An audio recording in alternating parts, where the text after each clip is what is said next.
Jika lembaran pertama dari sejarah proklamasi kemerdekaan Indonesia telah terbuka, maka tampaklah betapa kesempatan seperti terhampar begitu saja di saat Perang Pasifik telah berakhir. Masa akhir dari sejarah panjang perjuangan yang penuh pengorbanan dan penantian yang menggelisahkan seakan-akan telah mulai berakhir. Fajar kemerdekaan, yang didendang-dendangkan kini terasa mulai berubah menjadi pagi kemenangan bangsa yang menghangatkan.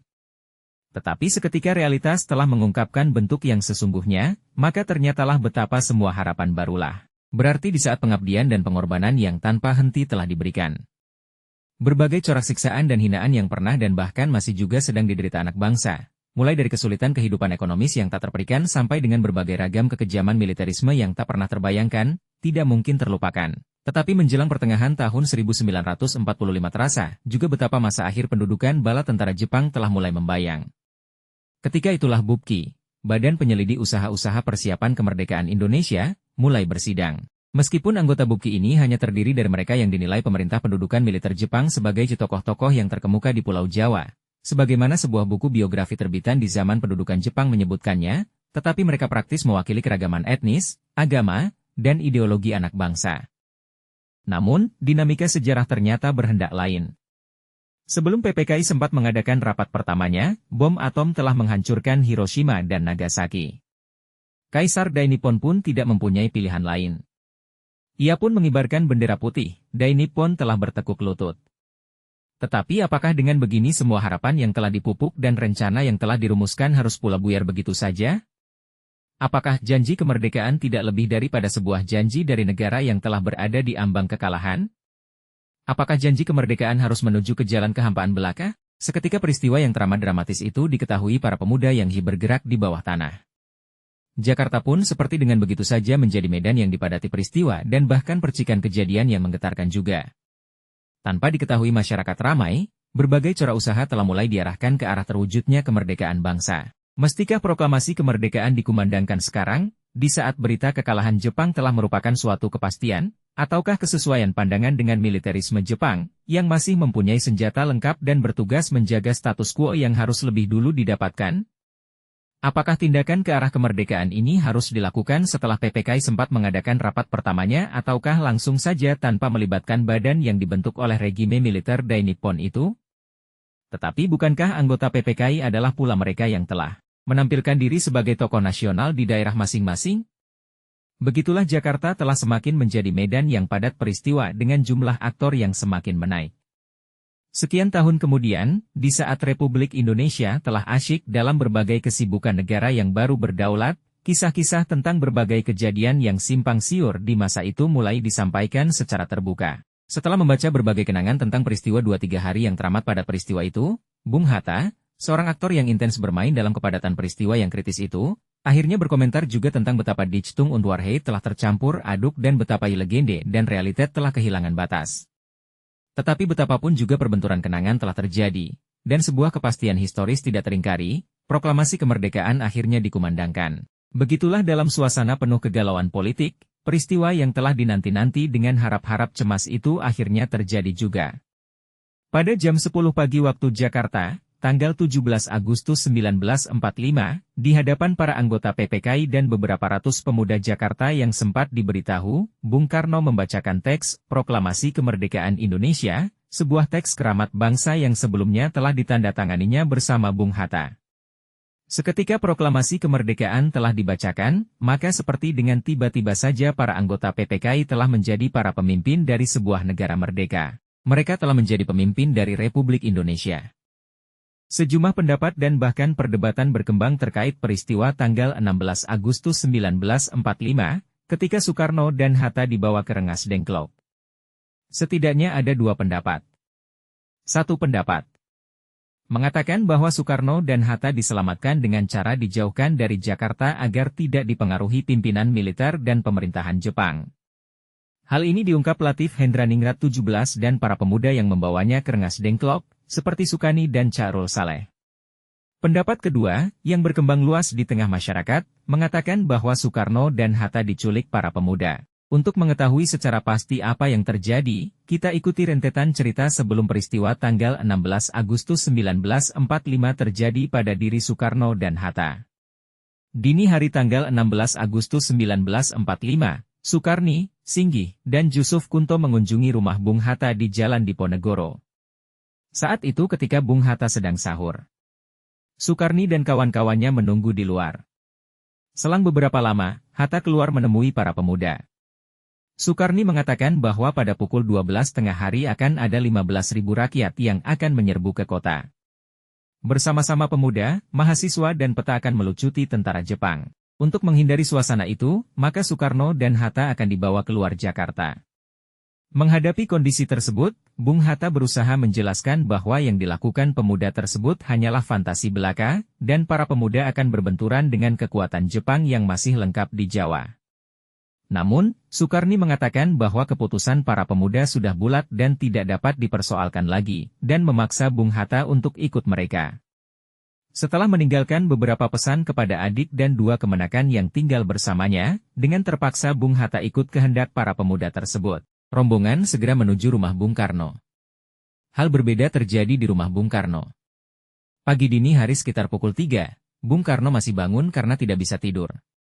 Ketika sedang duduk sendiri di ruang makan sambil menunggu waktu sahur, terdengar suara dari balik semak-semak dan serombongan pemuda berpakaian seragam masuk secara diam-diam. Dalam waktu sekejap mereka sudah berhadapan dengan Soekarno. Dengan laga seorang petualang sejati Sukarni mencabut pisaunya dan menghardik, "Bersiaplah Bung, waktunya sudah tiba." "Ya." Aku menjawab, mataku menyala marah. "Sudah tiba. Waktunya bagiku untuk dibunuh. Jika aku yang memimpin pemberontakanmu ini dan gagal, kepalaku akan dipenggal. Engkau pun juga. Begitupun yang lain-lain. Mereka mati ada gantinya, pemimpin tidak. Kalau aku mati menurutmu siapa yang akan memimpin rakyat, bila datang waktunya nanti?" Muncul pemuda yang lain sambil mengayunkan pedang Jepang. "Itulah sebabnya kami akan melarikan Bung keluar kota di malam buta ini. Sudah diputuskan untuk memindahkan Bung demi keamanan. Sekarang ini saatnya." Lagi-lagi mereka mendesak dengan tidak sabar. Sekarang selagi moral orang-orang Jepang sedang merosot dan semangat mereka hancur. Sekarang mereka dalam keadaan putus asa. Sekarang kita harus angkat senjata 18. Itulah drama penculikan di rumah Bung Hatta dan Bung Karno. Pukul 4.30 saat subuh, Bung Karno, Bung Hatta, Fatmawati dan Guntur yang baru berumur 9 bulan didampingi Sukarni dan Winoto dan Wasmoro yang ada di belakang kemudi, meluncur ke arah pinggiran kota. Sampai di Cipinang mereka berhenti. Bung Karno dan Bung Hatta diminta mengenakan seragam peta. Dalam perjalanan ketika sampai di Kerawang, mobil berhenti dan rombongan disuruh ganti mobil pick-up, dengan alasan bahwa mobil sedan terlalu besar untuk jalan ke Rengas Dengklok. Itu ternyata hanya siasat belaka, agar sopir pertama tidak tahu kemana rombongan Soekarno dan Hatta pergi, sehingga memutus mata rantai informasi 19. Tanggal 16 Agustus 1945 pukul 8.10 waktu Tokyo, sekitar pukul 6 waktu Indonesia, Shodancho Singgi dari Daidan Jakarta memasuki halaman rumah Chudancho Subeno. Rombongan Soekarno dan Hatta dipersilakan tinggal di rumah keluarga Tionghoa yang bernama Isong. Untuk itu keluarga Isong tidak diperkenankan meninggalkan rumah dan dilarang memberitahukan kepada siapapun tentang kedatangan tamu-tamu tersebut. Mengenai pemilihan Rengas Dengklok, menurut Umar Bahsan dalam bukunya Peta dan Peristiwa Rengas Dengklok, ada beberapa alasan. Pertama, dikatakan bahwa Rengas Dengklok merupakan basis pasukan peta di bawah pimpinan Chudancho Subeno. Rengas Dengklok adalah daerah belakang sebelah timur Jakarta sehingga baik sekali. Desas-desus hilangnya Soekarno dan Hatta didengar oleh Kempetai Jepang. Sehubungan dengan itu, beberapa orang bahkan telah ditangkap, di antaranya Muhammad Yamin dan Syarif Taib. Mereka dianggap tahu kelompok mana yang telah menculik Soekarno dan Hatta. 21. Kebenaran berita hilangnya Soekarno-Hatta semakin kuat ketika Soediro melaporkan kepada Ahmad Soebarjo, sekitar pukul 8 pagi tanggal 16 Agustus 1945, bahwa para pemuda telah menculik Soekarno dan Hatta, seraya mengatakan bahwa para pemuda saat ini sedang mengadakan rapat di kantor Jalan Perapatan, yang juga dihadiri Wikana. Berita tersebut sangat mengejutkan Ahmad Soebarjo, karena pada pagi itu direncanakan ada rapat PPKI. Atas bantuan Nishizima, Ahmad Soebarjo segera menghubungi penguasa Angkatan Laut Jepang, dengan asumsi jika yang menculik kedua pemimpin tersebut Angkatan Darat Jepang, maka dengan campur tangan Angkatan Laut Jepang akan sangat dibutuhkan untuk dapat membebaskannya. Selanjutnya, ia juga menghubungi Laksamana Maeda. Mendengar laporan Ahmad Soebarjo, Maeda juga sangat terkejut. Maida berjanji dengan caranya sendiri akan berusaha mencari Soekarno-Hatta. Setelah itu Ahmad Subarjo, sekitar pukul 10 pagi meneruskan pencarian menuju perapatan Gambir nomor 59 untuk menemui Wikana dan kawan-kawan. Setelah bertemu dengan Wikana, Ahmad Subarjo berkata, "Apa yang telah kamu perbuat terhadap Soekarno dan Hatta?"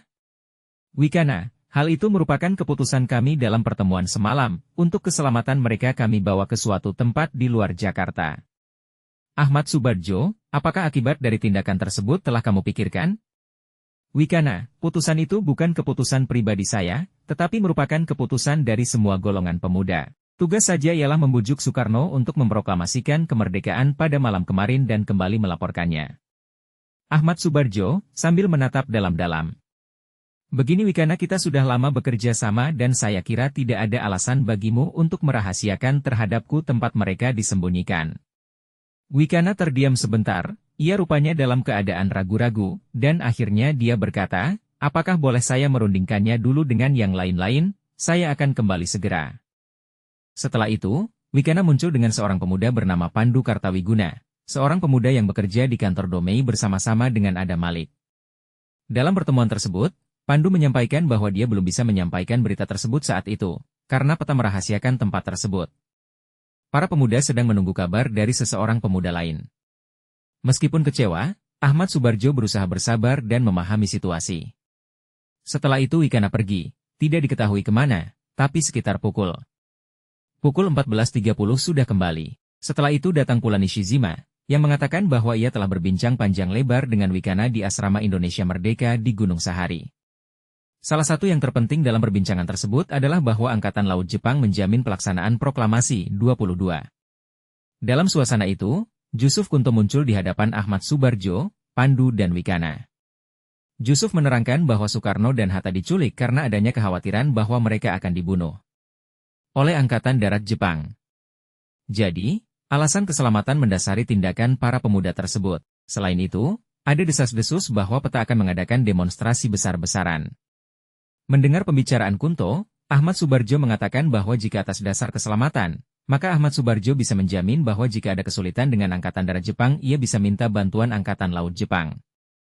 Karena itu, dia meminta beritahu di mana Soekarno-Hatta disembunyikan. Dia berkata, saya akan mengantarkan mereka kembali ke Jakarta, sehingga kita segera dapat memulai dengan proklamasi kemerdekaan. Saya sepenuhnya bertanggung jawab 23. Rupanya para pemuda berubah pikiran setelah mendapat jaminan dari Subarjo. Untuk itu, Kunto menemani Subarjo menjemput Soekarno-Hatta di luar kota.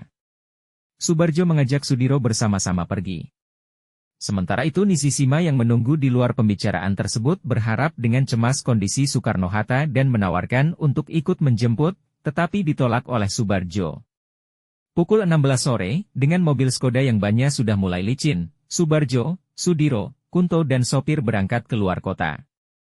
Dalam perjalanan Ahmad Subarjo tidak menanyakan kemana mereka akan pergi. Dalam pikiran Subarjo, ia mengira Soekarno-Hatta dibawa ke Sukabumi kawasan Selabintana. Selama perjalanan, mereka semua diam, hanya Kunto dan sopir yang berbicara dengan bahasa kode mereka. Mendekati Rengas Dengklok, ban mobil bocor, sehingga harus diganti. Ahmad Subarjo akhirnya tiba di Rengas Dengklok pukul 18. Setelah itu mereka istirahat sebentar di Pendopo Wedana, tidak jauh dari asrama Peta. Setelah menunggu beberapa lama, Kunto muncul kembali bersama Sukarni, 24. Setelah itu mereka bersama-sama ke asrama Peta. Dalam sebuah kamar kecil duduk Ahmad Subarjo, Sudiro, Sukarni, dan Kunto. Mereka bertemu dengan Mayor Subeno, Peta.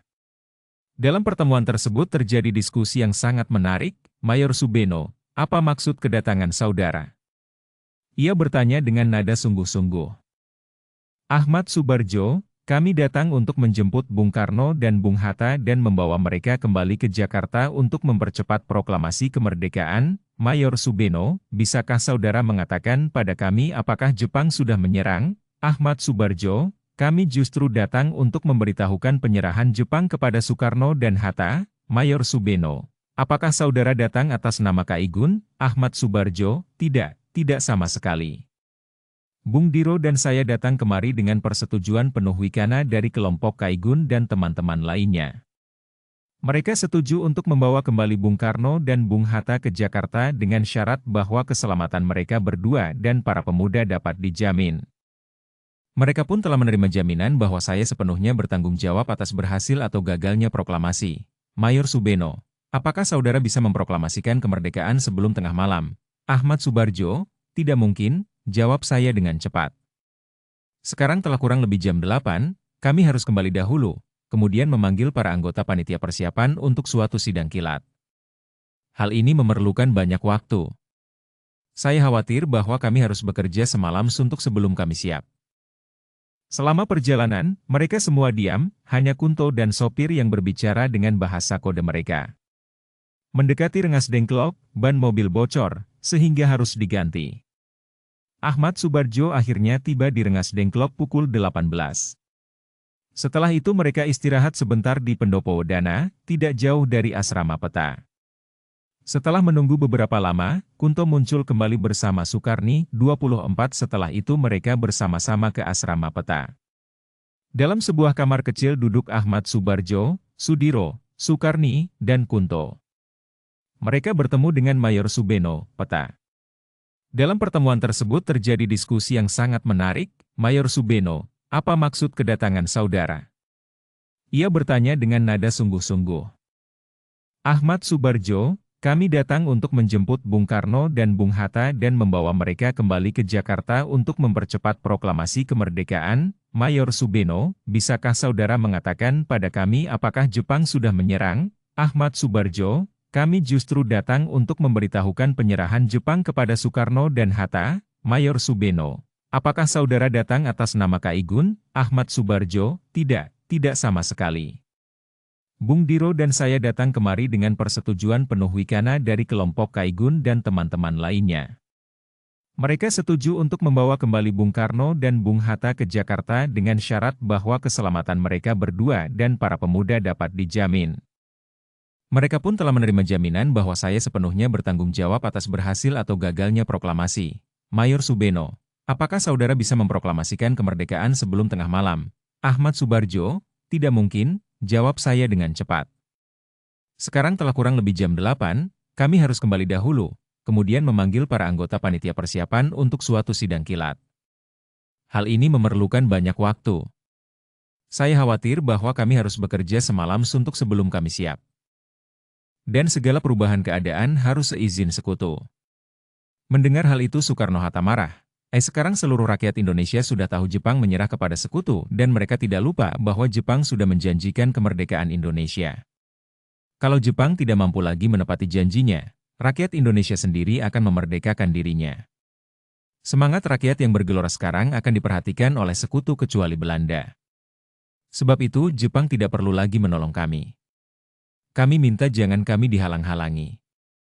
Rakyat Indonesia dengan pemuda di muka bersedia mati untuk melaksanakan cita-cita Indonesia Merdeka 27. Setelah berdebat selama hampir 2 jam dan tidak menghasilkan kata sepakat, maka Soekarno-Hatta meninggalkan rumah Nishimura dan menuju ke rumah Maeda yang sudah lebih dahulu pulang. Buku Sejarah Berita Proklamasi Kemerdekaan Indonesia diterbitkan oleh Direktorat Sejarah dan Nilai Budaya Direktorat Jenderal Kebudayaan Kementerian Pendidikan dan Kebudayaan tahun 2015.